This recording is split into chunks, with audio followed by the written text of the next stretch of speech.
laawol kisal ko laawol peewal e ɓantal. Nguɗo tageefu ɓeeɗo ɓiɓɓe adama e ɗiɗo jinnaji, sabu ɓeeɗo ɗiɗo jonna haqqille ko ɓeenta faculté miijitagol e taskagol ko lutti kon fof e ko Allah subhanahu wa ta'ala tagi kon fi miijitagol fi taskagol tawaka ton, tawaka e programme muɗum no taga no holla laawol no yaade e laawol lutti kon fof. Amma e nder tageefu makko ngu ko jonni haqqil, ko jonni faamu yo tasko miijito no piiji ɗi woni yiltodirde nder adna Allah noon ko ɓiɓɓe adama ɓen kañum e jinnaji ɗin. Wona fi haray en hewata yide Qur'an ka Allah subhanahu wa ta'ala wiyata ko honɗum haɗi jinnaji ɗi miijito, honɗum haɗi ɗi tasko tan sikkuɗi tawaka ton. Kono ɓayi ko annabajo men o woni annabajo majji on ko wi'a ɗen kon haray ko ɗum ɗi wi'a, ɗi wi'ino kanji arnoɗi adi yiwde nelaɗo sallallahu alaihi wasallam yi nulungu ɓay haɗi mapini jinna fof ka fewnditani adna Allah on ɗon ha kanji tigi ɗi wi wa anna la nadri asharrun urida biman fil ardi am arada bihim rabbuhum rashada. Min anda si tawi hara ko bone monanaɗo woni ko Allah subhanahu wa ta'ala fanani tageefu mum ka leydi ɗo ɗen ka hara ko moƴƴere, ka hara ko peewa ɗi yaltono ɗi ɗaɓɓiti ɓay ɗi ɗaɓɓiti ha ɗi yi'oyi nelaɗo sallallahu alaihi wasallam no janga Qur'ana ɗi jenti ɓay ɗi jentike ha gasi ko ɗi wino ya qawmana ajibu da'i Allah, kono yimɓe amen noote noddago Allah mbuɗum. Jon noon musidɓe julɓe tedduɓe, nden ɗo nawnare wona wi na nawnare nden ɗum daarete, ko honɗum addide, ko honɗum taskete e mayre. ɓay Allah daali wa nabluukum bichar wal hayr, mbeɗen darno on e bone, mbeɗen darno on bi maana kañum e moƴƴere. Kono yarli o yeey yarli ɗum no jonnude on haqqille. Jon noon koko haqqille honɗe yimɓe ɓe yii e ɗum ɗo ka haray aray tum feƴƴani tum. ɓay Allah subhanahu wa ta'ala nde o yewtuno fi o yiɗno yewtude fi mofte feƴƴude fof kañum e tasakuyeji monanaɗi ko woni e nder muɗum ha gasi. Allah daali wondema ariɓe kabaruji monanaɗi e telema sengo muɗum kono yarli ɓe miijitino. qad ja'ahum min al anba'i ma fihi musdajar, Allah daali hikmatun balighatun non fama tu'minu. walaqad ja'ahum min al anba'i ma fihi musdajar hikmatun balighatun fama tughni. Nadaali gonɗi ari e maɓɓe no aya on arti noon ka suratul qamar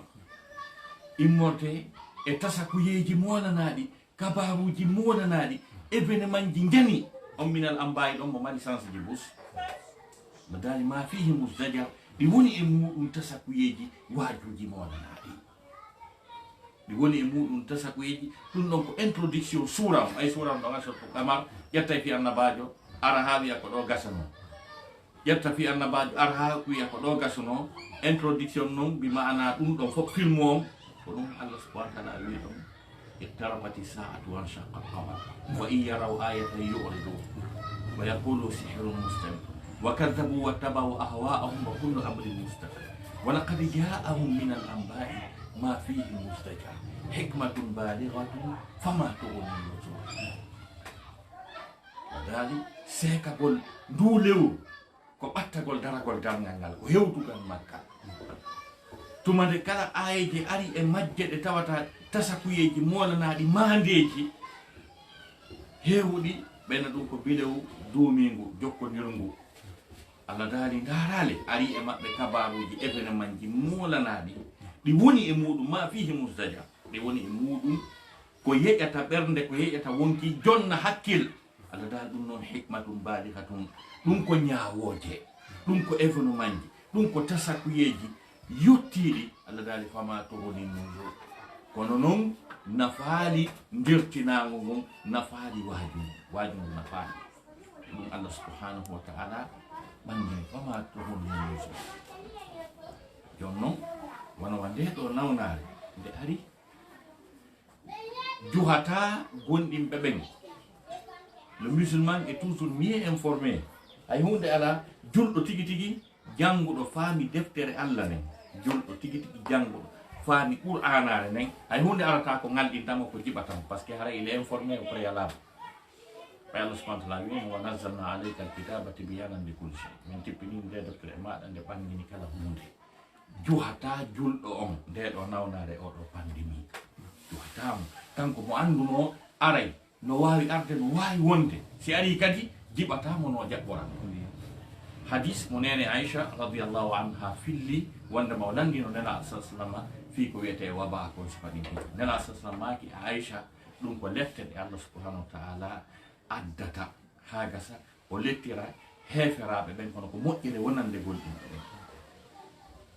Nela sallallahu maki kala gonɗinɗo mo ɗum ari tawi o jaɓɓori ɗum ɗon peewal e kulol Allah e limanaku e muñal o woni ka wonɗon ha gasi o dogali nawnare nden o yehi nokku goo ha gasi o muññi sattede e suno ko nawnare nde wondi e mum kon o muññi ɗum ɗon e hoore haqiqa wonnama haray joddi makko ndin haray ko joddi yanuɗo shahid wonata ko on hadis ɗon yonani e maana ko andiren fi pandémie ko honɗum woni fi ɗum honɗum ariranta kono wasinla sallallahu wi'ani wondema nawnare ko moƴƴere julɗo falaɓe bonnude l'islam on ɓe wawi heɓude ɗon kaɓe cukkora l'islam ko moƴƴere julɗo on honɗum gogo on tawo si o daɗi o wuuridi e muɗum o daɗi o yiyay kattane Allah ɗen ko mawni kon ha gasa o ɓurta hulude Allah subhanahu wa ta'ala o anda Allah no wawi mo warde nde o faala o guluji maayi o lutti ɗon ɓeydanaymo peewal e kulol Allah e ruttitagol e Allah subhanahu wa ta'ala so wondi e limanu makko ngun o maayi e muɗum haray ko aljanna hay o ñawoytake ɓay ko yanɗo shahid yarde ɗum ɗon na moƴƴere wonande julɗo nela sasa maki ko lette no wonande kefere on si tawi o nawni o soñjike e muɗum o letti so maayi o halki kanko kefere on haray ko ɗum ɗo bi mana woni hadis ko fi ko wiyete pandémie si paɗiɗo o wabawo wona kadi e ɗum ɗo ɗum fuɗɗi arino fewno seydna Omar ibn al-Khattab ha gasi wari yimɓe busabaɓe ɓuuri ko lutto seydna Bilal koye ɗum luttuno e bus maɓɓe oɗo Khalid ibn Walid koye ɗum o luttuno ɓay on andi o heɓano chance kanko Khalid ibn Walid warede ka ɗuma ka jihade tigi tigi o wi ɓandu makko ɗum fof ala ka goɗɗo wallinta ko ɗum tana batte soppande kaafa ma ɗum cukkande dagawal kono ayi mo mayde ka danki makko kono ko o heɓuno o shahid bi mana pandémie ko ɗum o heɓuno saba gu heɓuno ɗum nena seydna Omar ibn al-Khattab o arno e région kalamateri makko ka ɗum won ɗon o ari ha o hewti o andi jaka ɗum no ton o fokkiti yiltagol sahabajo go wi Omar a hulay mayde a hulay kodduri e Allah o wi seydna Omar wi miɗo arde e kodduri mi doga kadi e kodduri e kadi o wi kon nela asaslam makino si ɗum waɗi sa ala to wata naatu si mi naati mi ƴettay mi naɓana ɓeya o firti programme président de la république o firti programme mum o yilti sabu bi mana e gonɗingol gollitirgol mako nelaɗo sallallahu alaihi wasallam iwi ɗum ɗon kala ko jomiraɓe gande halfinaɓe fi ɗum ɗo ɓe yewti ko honno hiwitorte naati nelaɗo adi en makande fi ɗum ko nelaɗo sallam adi en makande fi ɗum ko ɗum waɗi ko ɗon tun jokkitoto ɗen enen julɓe ɓen e yeddata les mesures de barrière ko OMS on yewti kon fi muɗum par ce que enen kiɗen jaɓɓi wondema aya wiwɗon wa atiu llaha wa atiu rasula wa ulil amri minkum e jomiraɓe fiyakuji munɗin docteur jo maɗa on so wima wata ñamu sukkar wata ñamu ndelere ɗo on ko ulu amri maɗa ko yanan ɗum jaɓa ɗum kippuɗo fi urbanisme on ka cuɗɗi darnete ɗon so wima ɗo ko zone réservé ni wata darnu ɗo on ko ulul amru maɗa police jon si wi ɗo ko sens interdit ni on ko ulul amru maɗa par ce que sa yaari ɗon camion waɗi utilisation sengo ton anda arde so hawrodiri ɗon haray a fawnike e ulul amri maɗa ko ɗon si aya wi wa ulul amri minkum on jali ke aya go kan noyi fasalu ahla dhikri in kuntum la ta'lamun lande spécialiste ɓe ɓen expert ɓe ɓen so tawi onon na domaine mom on anda donc les professionnels de la santé ko ɓe wi ko wondema ko ni nde nawnare hiwitorte julɗo on ko yo jaɓu ko wiyete distanciation physique mi mana yimɓe ɓe yoɓe pottodir tan ɓe ɓattodir ɗum ko hana ɗum tentinede jaɓe ka julɓe ɓen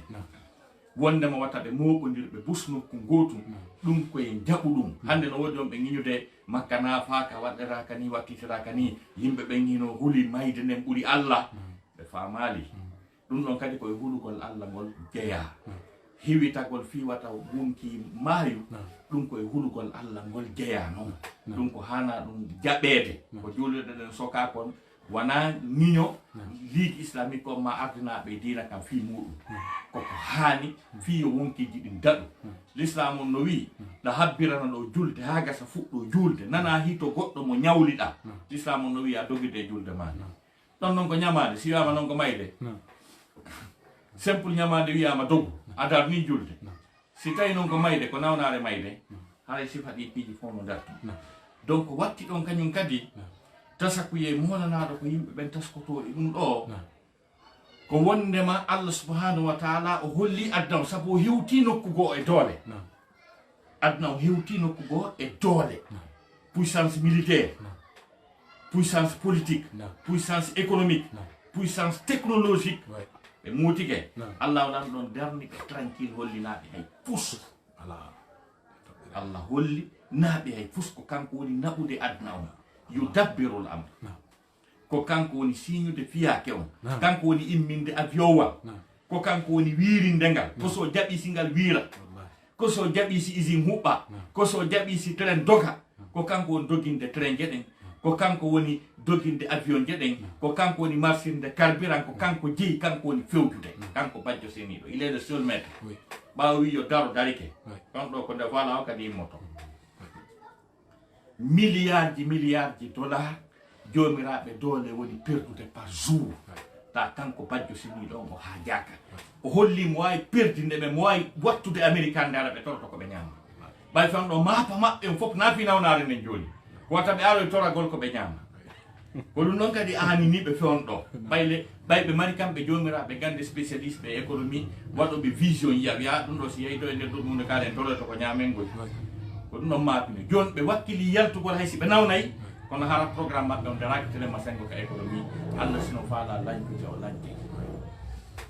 o wara économie ji ɗin fof o yiltita adna o a zéro fewn ɗo o darnimo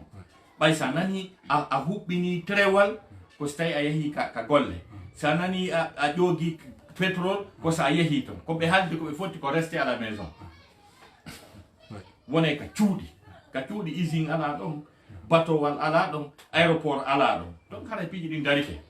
koni Allah subhanahu wa taala yiɗɗiɗi koni o faalira ɗum ɗo wonani yimɓe ɓen ngalaw monanaɗo ɓay yimɓe buyɗo no sikkano haali sa hewta leydi porto ala yaade aduna koɓe to tollaptaneji moƴƴi ɗi woodi ko toon docteur ɓe woodi awa ka docteur ɓe woni ɗon kaɓe ɓuuri wonde ɗon nawnare ari nde wari guluji 60 60.000 américain fatike ka docteur ɓe moƴƴuɓe woni ka laptaneji kelɗuɗi won bami ɗo gongini annabi ibrahima o wi wa ida maridtu fa huwa yashfin simi nawni ko kanko dikkintanmi jagana comprimére américain jo jaka wana lekki bimana équipement sophistiqué italien jo woni lekki kin ko Allah subhanahu wa taala dikkinta ko ɗo wasi Ambroise Paré o wi je te soigne Dieu te guérit wayne mi ñawdata kono ko Allah dikkinayma nani ko sa saybu ka angal taƴu gonɗon nam min miɗo ngalɗi ko hikka tum mi yii goɗɗo no iwta Europe taw o hitta taw koyo suuɗo si andama ko toon mo iwri ɓaray mo kala ɓay mo wondi e tana sabu noon ko waɗi Afrique ga ko ɓuuri 90% ko heɓini nawnare nden ko Europe Europe na ha Europe Asie jonno woyi ɓen ko wawa caw ko ɓen woni yimɓe aljanna ɓen mi yiɗo ko neɓiti ɗo seeɗa sabu crise ango mi yaha leydi Porto ɓay mi yahoyi fo wi awa hande kadi usata tawi ko arta hande kadi mi arto yimɓe ara e dara komi jigini mi artu ko ɗum won to ko ala hay nokku e nder aduna Allahu lanɗon ko kanko wonto ko kanko jogui arsike o himo ga kadi min miɗo andi ko Allah jogui arsike o kanko jogui polgal kanko jogui mangu kanko jogui doole kammi woni wonan andi moɗon kadi kanko bajjo seniɗo yo laɓanno yimɓe ɓen pos wondema wona Amérique wona Europe na toon aljanna woni na toon ɓuttu woni toon kasi mo faala nawninde ɓe o nawnayɓe simo fala warde be ton kadi o waray be kadi waro won ko goto nawnino won ko goto ndikkino won ko goto ko on wiyete Allah subhanahu wa ta'ala sina du wana central park kami andi don New York kala fala do jettude dosu bakkatu ko yonata ta ko yonam mo net ndargol ko doa ka ndarde yo yaw don ka ete si tay ko don labata pos hande tawa yata don darori do ni yo darori do ni ayata dum podo biniri di doa ka podede tawa hande ko don addete haga sa wade ka yimbe nyawndete wonta labtani na fi dalika la ayatin li ulinwa dum do ko waaju mola na do ni wonande jomira hakkil ka toure fel pari ka mi andi do tawa hande goddo yi'ata dum goddo leere nde arda pari woka toure fel haray hino yeewi woni saturé tum tawa hande ko don wayino yo wona yimbe men tasakuye dum do non ne seydna ali o maki alla lettata sinatuma nde o yalta seydna ali ko dum maki pelletle dum do ko lette yimbe be yo jab wondema be hewti nokkugo e bewre e geddi jeno ngo weeti ngo wadi ha joni gorko jombay gorko debbo jomba debbo hay bareeru jonno jombude yimbe en ofon sitago don ha fekkiti bayde ofon sumu ben fo o regilno be o wi falamma asafuna intaqamna minhum fa akhrajnahum ajma'in debe ofon suno men ha gasbe fantini geddi din e ko men hadi be kon Allah dal me yottibe men lojji be fop mabbe hadi le o munyike be duubi temen na kassekal Allah munyi firawna ngi yimbe mum be kono baybe hewtani mo nokku go o regili be firawna nebun ha geri ko faala kono ko hala jibbi pet halkimo la dal fa akhadahu Allah nakala al-akhirati wal ula o darino wodi kongol Allah terti don tranquille way wastay o wolal ko taygol welali mo alaysa li mulku misr wa hadhihi al-anharu tajri min tahti na min jey misra di tandi do ko ley koyda woni ilude taygol welali Allah terti don nebo ha o wi ana rabbukumul a'la komi woni joma mum burdo to don Allah yimi nangiri mo ngol bi ma'ana ngol o sakkiti wolde do e ngol aranon ngol o wolno yimbe ben sibe ofon si Allah hewti nokkugo wallahi o reya sise Allah dan tangini tun ko dun ni baysi ko e laabo ni tawsi tagore nengi Allah ko tagore ne jokki kon ko dun Allah faala tas ko den dum modya ko tagore ne jokki ko tawsi ko dun Allah faala ti do geddi o do riba de do toñi o do toñindiro o do jokkugol adna jokka goddum wallina to Allah wirsindo e Allah pesta hakkati mum ala e programme Allah daro anya kaado dina haba be do julbe warabe kombo andi ko tongi bombuji jelu wona sainede leydi julbe ben e der adna Allah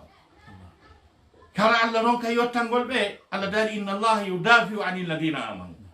inna Allah qawiyyun aziz Allah subhanahu wa ta'ala hino defanda mo yottano ko gonni ben tawso fuddaki yottana golbe bay ko guluji jelo modi mayde Iraq guluji jelo may Libye guluji jelo may Afghanistan guluji jelo julbe ko julle de jelu bombarda ta be do ko jihabe Allah ni o wi do yottanto be nala sallallahu maki man adani waliyan adantu lahu lil harb kala dal habudo gido an goto o wi mi déclarer guerre contre makko jonno jihabe Allah be no warede adna Allah no fanki hay goto ala denusude Allah dali wa ma kana rabbuka liyuhlika alqura bi dhulmin wa ahliha muslihun o wona kanko bajjo senido o nde o halkirta caeden sabu toñe de be toñi ka yimbe majje de bi manana mo inde si tay bajjo senido o lettatabe o halkatabe kono si tawi non ala denonso ala wi o dum do modya yimbe wara birmani ha gasi be eggina tuudi mabbe sunna julbe addalla fo no rena goto wala eden sikka Allah subhanahu wa ta'ala accira dum ni wakketa dum ni yimbe ben yo tasko hoore mudum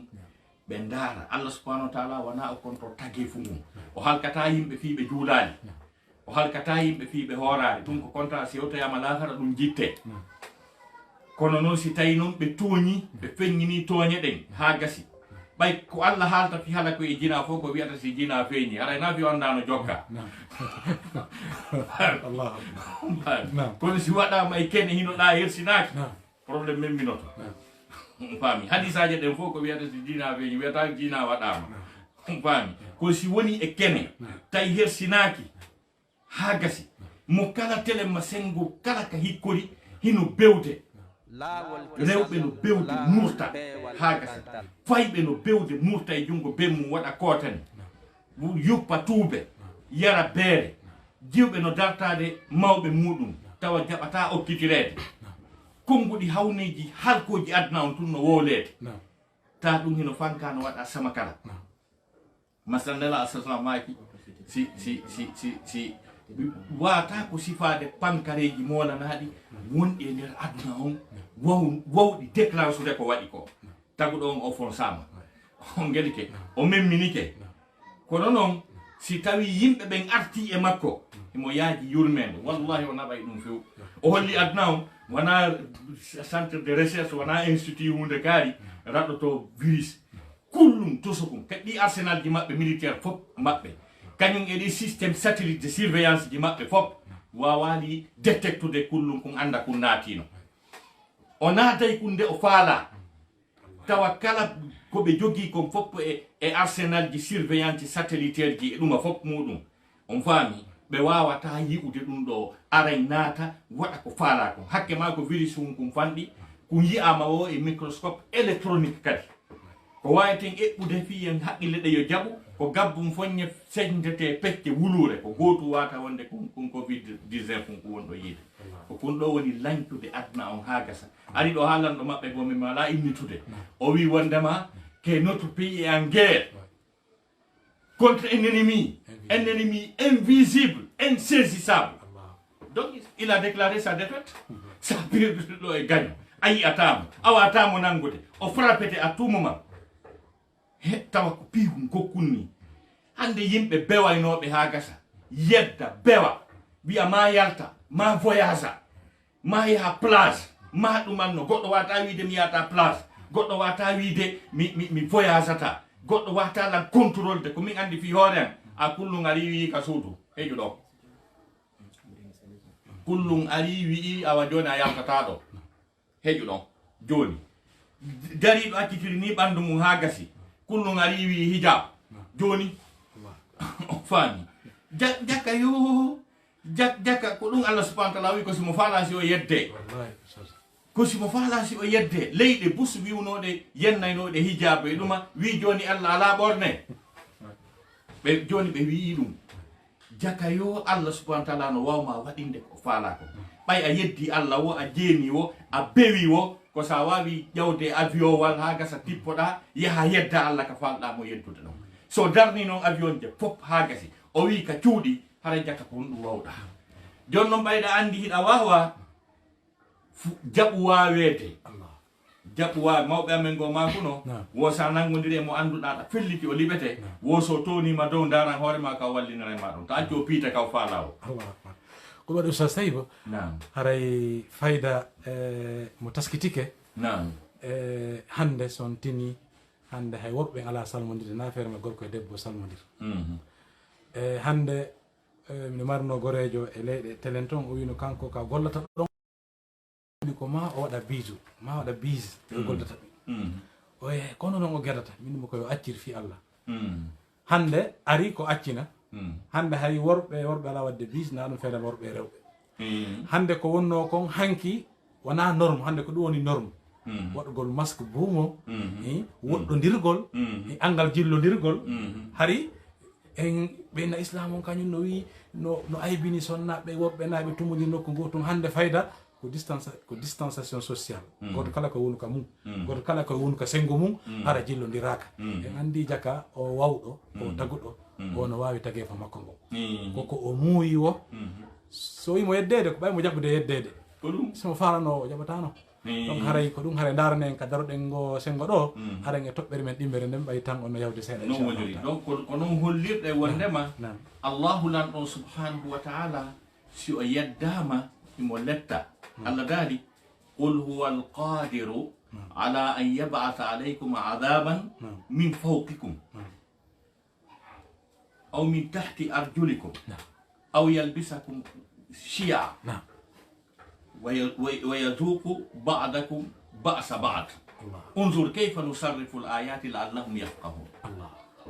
Allah daali mo hattani mo waawi ɓayno woodi wonɓe wiide ko américain ɓe moƴƴini konɗo chinois ɓen ko chinois ɓe moƴƴini konɗo risi ɓen ko ɗum wiyete yalbisakum chiya an o ukkidira o ɓeeɗa moƴƴina poddo ɓeeɗa moƴƴin poddo ɓeeɗa hala ko yeewo wona gootum fof halko ko Allah wi ɗum o mo wawi waddidirde halkidiron onon tigi bugodira ɗon virus ji mo wawi liɓude lette ɗen e dow moɗon mo wawi ardirde ka ley koyɗe moɗon mo wawi on halkude nde wotere kanko bajjo seniɗo on o holli ɗum joni noon haray ombugal bafal soɓɓudu ɗo ko yimɓe ɓen artuka Allah ɓe anda kadi nde mayde nde ɓe huuli ɗo no woodi ko ɓuri nde ɗo wurɓinade ko wiyete yiite jahannama kono en daari en tawi yimɓe ɓen no huuli mayde nde ɓuri yiite ngel ɓe yetete wondema sa jeeni a nata yiide ɓe jeena on faami si ɓe yetete wondema si a yeddi honno wiyete moodi ma a ɓurgallo aljanna luɓatama beru ɗum ɗo ni ɓe waje ɗum ɗon fof hatta ɓe yedda kono jaka si ɓe wi'ama mayde ɓe huulay mayde nden leɓɓe hulde ɗo ko metta fi hulɓinaki par ce que no happamo kala ha ka wonata ɗon o maaya foppu maaye kono hey mayde no huula julɓe Allah e Allah no suusa yimɓe ɓe yo rento ngeeyiite yo ɗum ɗo wonanɓe waaju ko tele noon daroɗen e nduɗo soɓɓudu coronaru ɗum ɗo inchallah haray oustas Taibou Ba on jarama mi weltaniki on fota en toriki Allah subhanahu wa ta'ala yoɓon ko ɓuri moƴƴude e joddi haray yo Allah subhanahu wa ta'ala on heedinir en e nder nde ɗo nawnare yo Allah dandu en yo sellin foyuɓe ɓen yo windu yanɓe shahidi ɓen e feƴƴimɓe e nder nde ɗo nawnare surtout telemma Amérique ha lagine ɗo ha adna o fof kala ka julɗo feƴƴini saabu nde ɗo nawnare Allah subhanahu wa ta'ala woɗɓe yanɓe shahidi haray jama no weltani o moƴƴa oustaz Mouhamadou Taibou Ba haray hiɗen arde toɓɓere men ɗimmere nden fi ndu lewru teddudu ɗo koye nduɗo wonɗen lewru wiyetedu suumaye lewru ndu alqur'ana jippina e mum lewru ndu weye lewru ndu jamma lelatul qadri woni e muɗum haray oustaz Taibou Ba haray miɗe yiɗi yo on ɓanginan jama wonɓe en e tinnude ɓen fewdo ɗo haray ko fi hon ɗum Allah subhanahu wa ta'ala on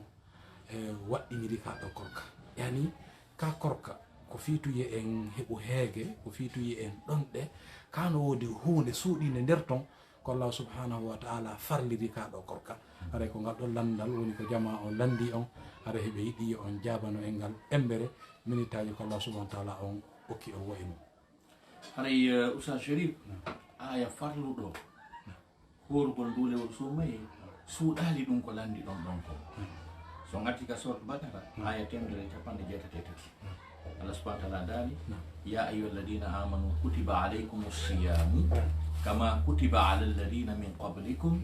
la'allakum tattaqun Allah dali ko ono yo gondimɓe farlama e dow moɗon horugol korka ka wono ka farlira noon e dow aditiɓe on ɓen bela jo on hulay Allah ko fi on heɓu ko wiyete taqwa ko ɗum addi ka ɗo korka ko yo taqwa heɓo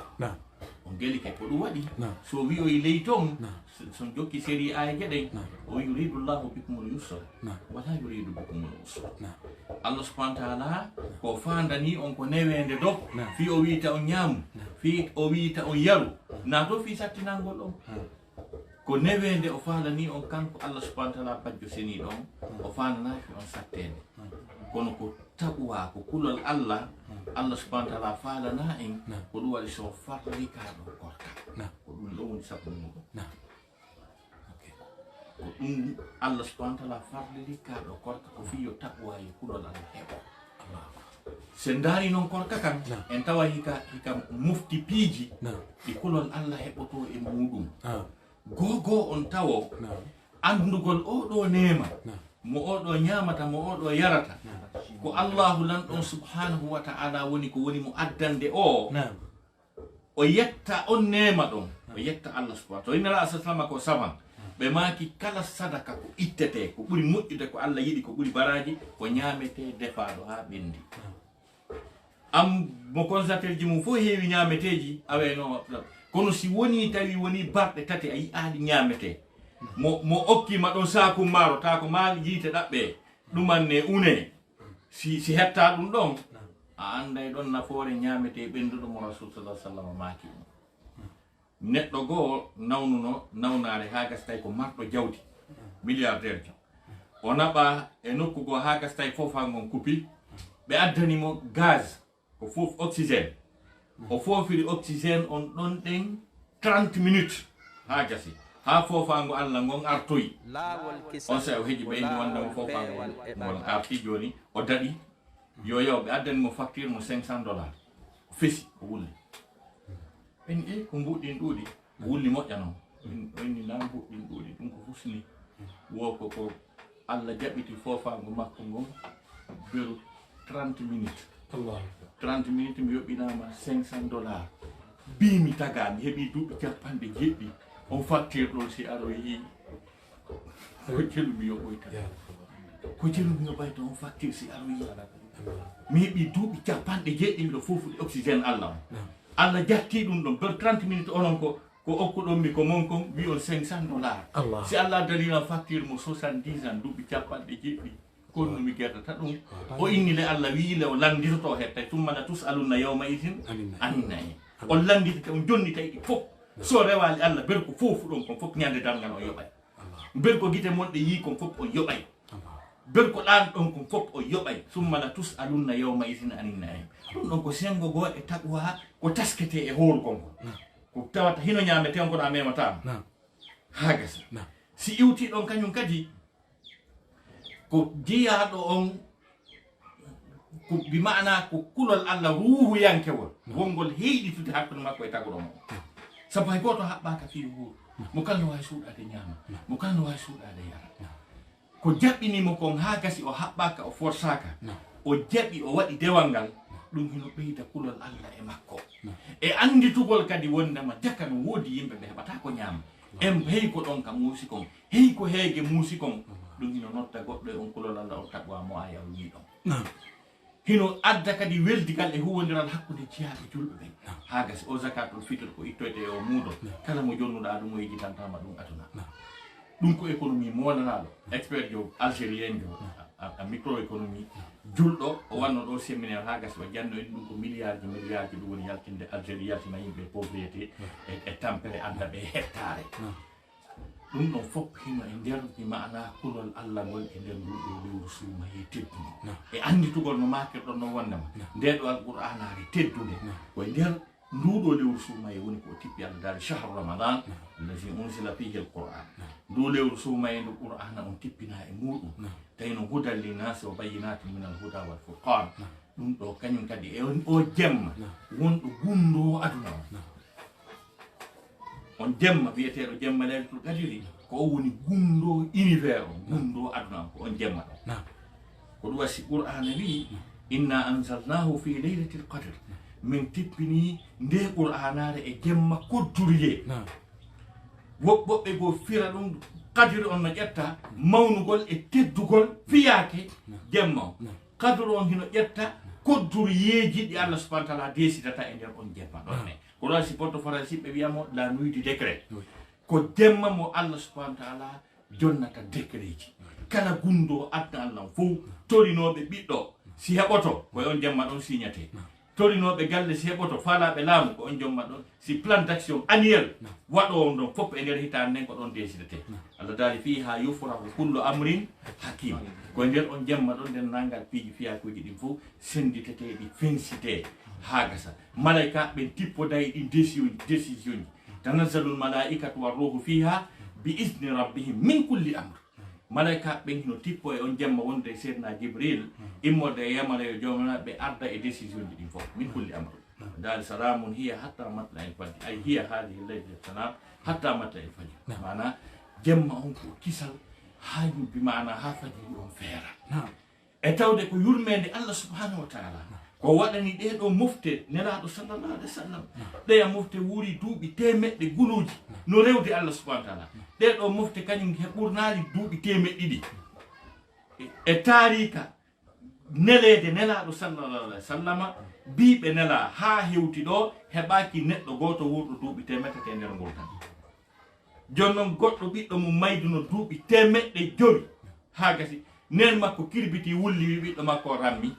o heɓal duuɓi jonnon ɓe wiyoy ɗon e anda zamanu aroyata goɗɗo seeɓi duuɓi temedere ɓe wowi honɗum woyi wo min mi tawama on zaman mi ñamata mi yarata mi rewa Allah ñanden maɗa tawi jako enen woni ko fanda e ɗum jonnon Allah subhanahu wa ta'ala no yiɗi non ta ko enen wonata majorité ɓurata ɗuɗe naatoy kon aljanna tammen on no fanɗi o addani en ka profité waɗe gokkunnimoɓe dongal e waktude wonno mo hawrodiri e jemma on o waɗi dewal o windante waɗɗo dewal duuɓi 70 e duuɓi 3 e lebbi 4 ma ko waytata wa sifa mum dewal gotal anditemo daroyte yeeso Allah no mari leylatul qadrije 3 validade o heɓi dewal ɓuri mo wuuri o ɗum ɗo foppuno e nder nduɗo lewru suumaye tedduɗo fimay on hawni ko occasion fursa Allah subhanahu wa ta'ala jonni ka julɓe ɓen wawata bi maana wuutinade dewal ngal kadi tagwa on kañum kadi hino ekkitagol dewal ngal kadi gogo on taw ko majjinta kon bewna Allah nangi ɗum jogitike nala sasamaki si no arde moɗo lewru tedduɗo lewru waɗandu barki lewru ndu dame aljanna ɗen udditete dame yiite gen soke seytaneji ɗin kolɓe lam yaro anna aljanna shayatina alal kafirina ta usuhum azza ayi ali wonnam meɗe wurta salna shayatina alal kafirina ta usuhum azza tawa ɗi dimba ɓe dimbugol ko ɗin kolmba ko ɗum waɗi kala ka makiru wonno ka musique watta o suday si watta ɗo kala otowal ka goballe en señƴayno ko bayana watta ɗo ko wannon ko waɗinta keferaku kon no joga fewndo ɗo jonno jonna yimɓe ɓen tan ɓay ko majjintaɓe kon no joga ɓe ekkito dewe si tawno neɗɗon no amuno juulugol waktuji ɗi jowi suuma yon ara wiye o juulu waktuji ɗi farilla ɓeydana moɗon naafiɗo ɓeydana moɗon qiyamul layl haray o rodike dewal ngal si suuma yon maayi haray hande kadi ɗuytanike mo joni o gaynay bi mana fi ɗum ɗa si tawno ko neɗɗo mo fi rewɓe tampinno fi muɗum mar rewɓe na suuma ara wiya goto memtake ñalon on kadi so wawi jokkitagol hoore makko ɗon suuma si maayi ɓenno sikkay ko rewɓe jeetato joni o jogui on kadi ko sifa ɗin piiji fof lewru ndun ari ekkitugol yimɓe ɓen ekkita yimɓe ɓen okkugol ekkita yimɓe ɓen ñamidugol sinano o situation wayini no wodi yimɓe ɓe susta yimɓe ɓen ɓe tonti kono ɓe aray ɓe huntode wona seeɗa ɓe suusindire ɓe wowtodire jogidiray julɓe ɓe waɗa ɓe nene gotoɓe kala kadi tampiduɓe yurmodiray lewru noon ara ndu frappa julɓe ɓen kala kaɓe woni e nder adnan no wawɗa o siko a ruwa siko a président suma e nangete ɓe anda no woodi koɓe kafi ko wata ɓe sendude ɗiɗo piiji fof hino e nder la allakum tattakuna e ko aya o wi ko donc haray ɗiɗo piiji ko piiji hanɗen famude ko tireten darsuji monanaɗi e nder nduɗo lewru ko lewru kadi ardu nduno heyɗintinna hakkude meɗen Allah subhanahu wa ta'ala tournen page nela sasamaki man qama ramadana imanan wa ihtisaban ghufira lahu ma taqaddama min dhanbi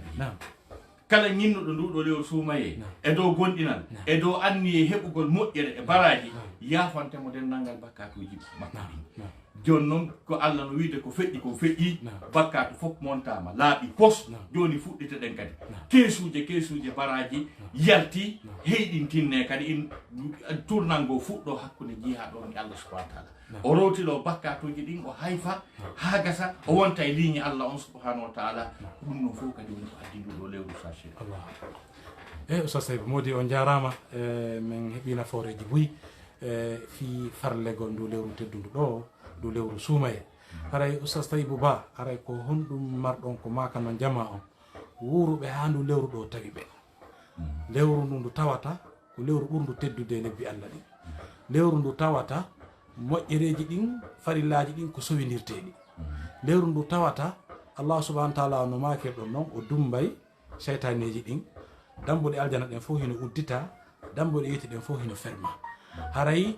no ari e makuji nelaɗo sallllahu alayhi wa sallam kaɓe maaki hara jiya ɓe anduno moƴƴere ko woni e lewru suumaye ɓe yeɗotono e gurna maɓɓe ɗan fof wono suumaye yoni en kadi hadis kutsi ko Allah subhanahu wa ta'ala on daali assawmu li wa ana ajizi be haray golle ɓiɗɗo adama on fof ko kanko jeyɗe sina korka kan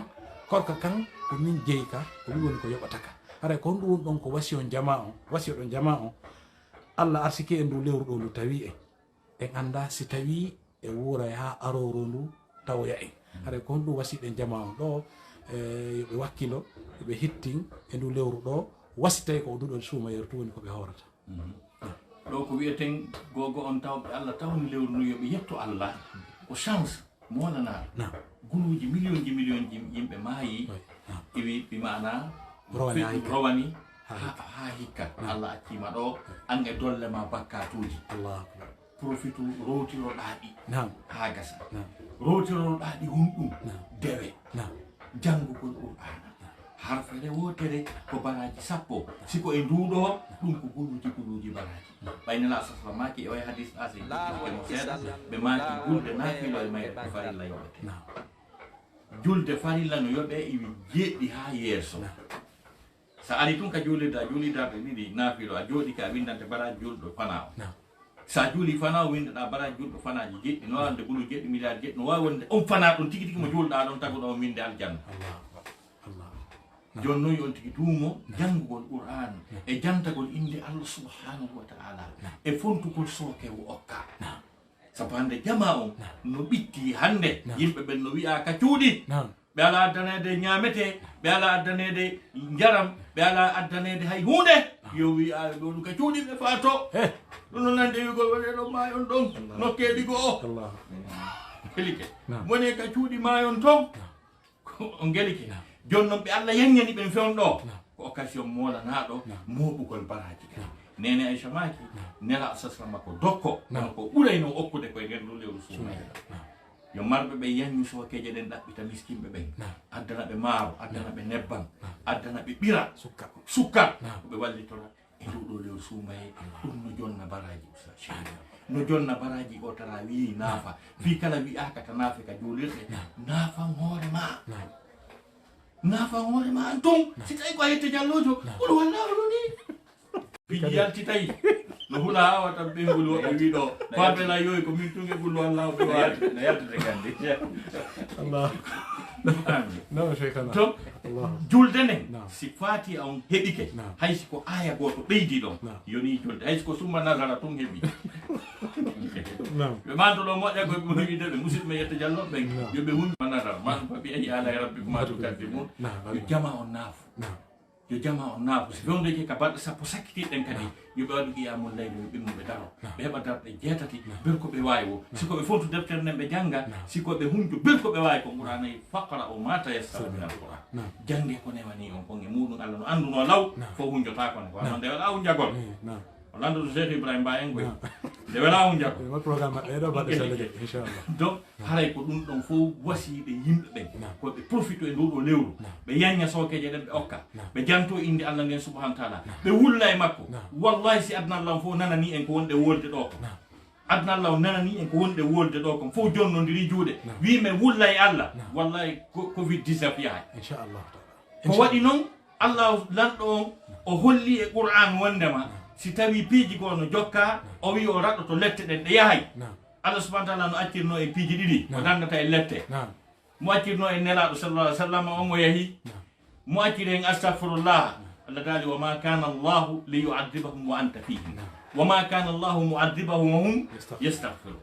allah o laataki no lettaɓe hiɗa e maɓɓe allah laataki no lettaɓe si ɓe insinade si adda allah fof jonnodiri juuɗe mo kala waɗi astahfirullah laabi temedere ta ko hoore ɓernde laaɓude anni on koye coronavirus yaw wallahi yahay wallahi yahay haray ko sifa ɗum ɗo ko oɗo opportunité e nduɗo lewru profite nge ɗum ɗo ɗe wullen e tago ɗon en heeɓi chance nawnade nden ari lewru yurmen nden kañum kadi ari yo allah fewte corona ro ndu yaha haray ko ɗum ɗo woni ko makoduɗe inchallah taala si usta saybo on jarama boyimi weltike moƴƴa haray jama on kadi weltike ga moƴƴa wonɓe darde ɓen haray boyi no windude boyi no jarnude on haray jama on no hattojinne makoji monɗin allah subahanahu wa taala ɓoyndu en e hakkude amen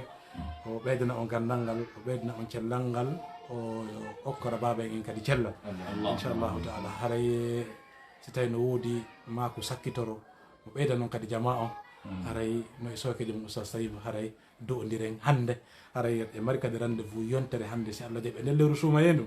dimanche kala e o leerɗo haray ɗe wondi e kalma ko meɗen oustaz Mahamadou Tayyibou Ba inchallahu taala oustaz o joni konngol sakkitolngol ko mon wolde nam oustaz koko nokku ka oɗo interview waɗi ɗon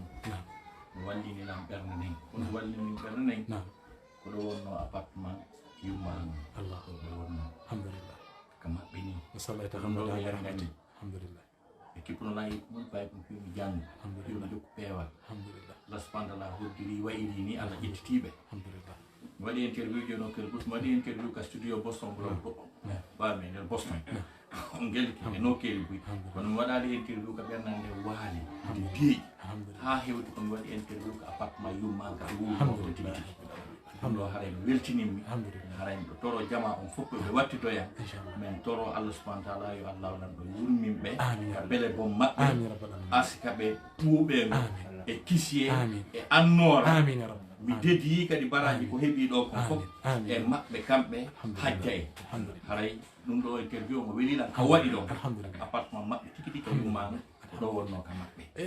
ɗum ɗo haray mi weltinimmi mi toriki Allah subhanahu wa taala yo allahu lanto on yoɓɓu en ɓuri moƴƴude joddi yo arsiko en horugo nduɗo o suumaye o jaɓana en baraji ɗin e moƴƴere nden ha gasa o raɗano en ndeɗo nawnare o danda e lette makko ɗen o naada en jannatul firdawsil aala. Assalamu aleykum wa rahmatullahi taala wa barakatuh. Waleykum salam wa rahmatullahi wa barakatuh. musidɓe julɓe tedduɓe wonɓe ndarude ka radio Guinée USA haray ko ɗo wonɗen e darade haray hunde no wotere no battini an mako oustaz Mouhamadou Taibou Ba haray kaka suudu bureau maɓɓe wonɗen ɗo ko ɗo bureau maɓɓe wonno ko ɗo kamɓe oustaz Taibou ɓe ne'a ko ɗo ɓe ñanɗi ko ɗo woni ko maɓɓen woni ko yanganino ko noon haray en jarni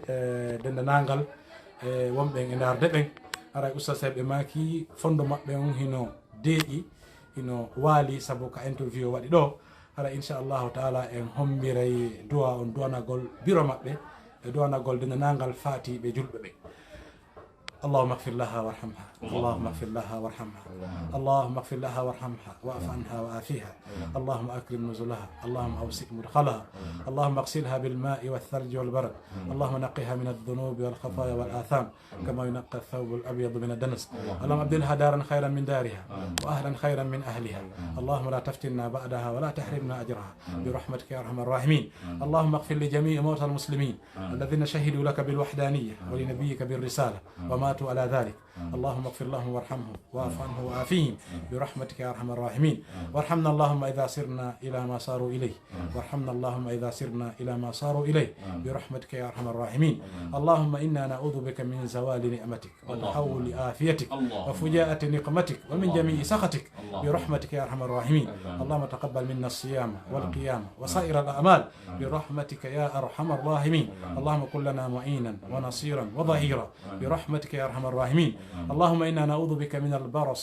والجنون والجزام ومن سيء الاسقام برحمتك يا ارحم الراحمين سبحانك اللهم وبحمدك نشهد ان لا اله الا انت نستغفرك ونتوب اليك سبحان ربك رب العزه عما يصفون وسلام على المرسلين والحمد لله رب العالمين ara inchallahu taala yontere hande kadi e o leer ɗo ara hiɗe wondi e karma ko meɗen oustaz Mouhamadou Taibou Ba hafisahullah yo Allah yoɓɓe ko ɓuuri moƴƴude e joddi. Assalamu aleykum wa rahmatullahi wa barakatuh.